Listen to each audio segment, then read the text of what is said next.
Lily and Max were best friends who loved going to school. But their school was no ordinary school. Hidden behind the big oak doors was a magical place where the teachers could turn into animals and the classrooms were enchanted.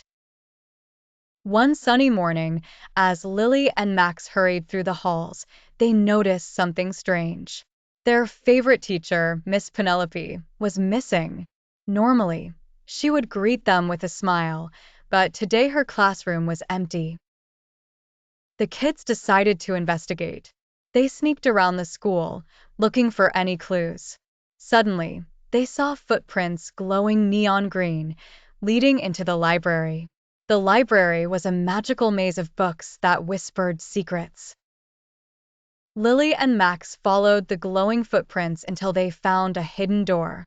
The door had ancient runes carved on it. Max whispered, "I think this is it, Lily." They pushed the door open and gasped. Inside was Miss Penelope, but she was trapped in a sparkling, golden cage. "I've been caught by the Mischief Troll," she explained, "a sneaky creature who loves causing trouble."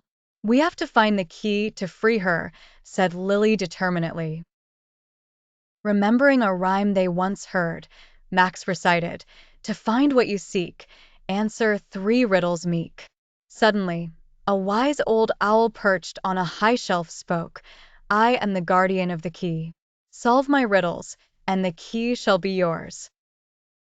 The first riddle was about the sun and its glow. What rises in the morning and sets at night, giving light to the world, day and night? "The sun," Lily exclaimed. "Correct," the owl nodded. The second riddle was trickier. "What has keys but can't open locks?" Max thought for a moment. "It's a piano." "Correct again," said the owl. "Now for the final riddle. I speak without a mouth and hear without ears. I'm not alive, but I can grow. What am I?"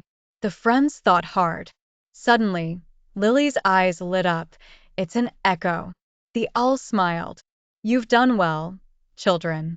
With a flap of its wings, the owl dropped a golden, shimmering key into Max's hand.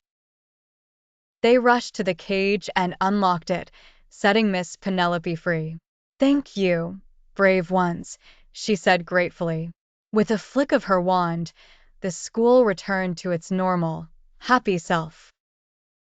From that day on, Lily and Max knew their school was full of hidden wonders and adventures just waiting to be discovered.